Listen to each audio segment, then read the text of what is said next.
What else can I elaborate on? Oh, there again, I know we had two very deep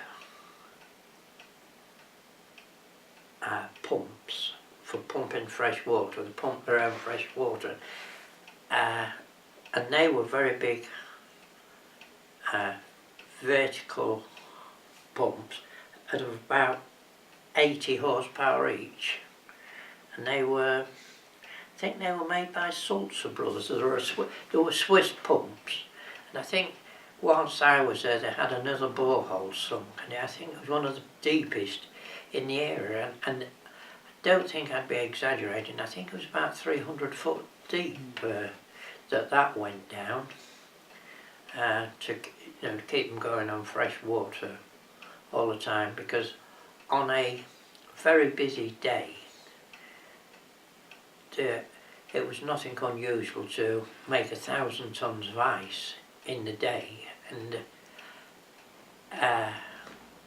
they sometimes got probably up to 1,200 tons, but by the time you started getting to that, your cycle wasn't long enough. It wasn't, you'd more or less reach your capacity of what, I wouldn't be certain of it. You'd have to probably ask some of the older icemen who worked actually on the ice plant, but we certainly turned out well over 1,000 ton on those type of days. Incredible. Can you tell us about how you got the job when you first started? How did you go about? Just wrote for it. There was jobs galore in them days in 1946.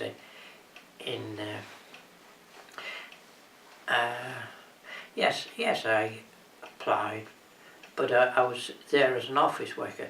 Whilst I'm speaking, I don't buy the Telegraph very often, but in bygones the other week there was a picture in the office. I don't know, did you see it at all? And there was, I recognised there was a chappie called, I can't remember his Christian name, Roberts. He used to live in Grimsby Road. Another chappie called Batty, Harry Budd,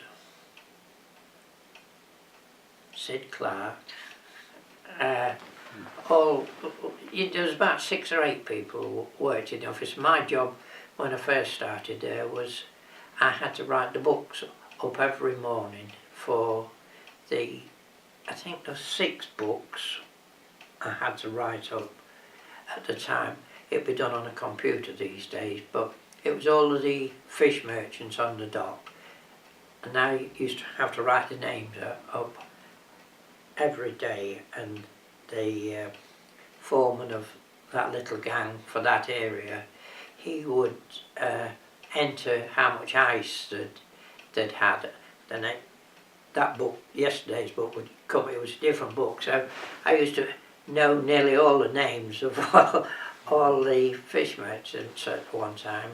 And one of my duties was going round taking the bills out on a Tuesday and a Friday, I think it was, for the ice what had gone into the ships and all that.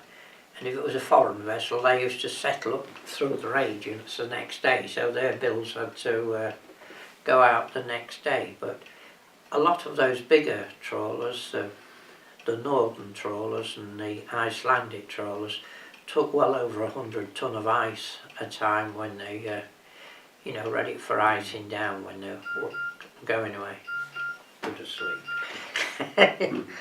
But then after a 12-month, office life wasn't for me, so I went into the factory as an apprentice electrician.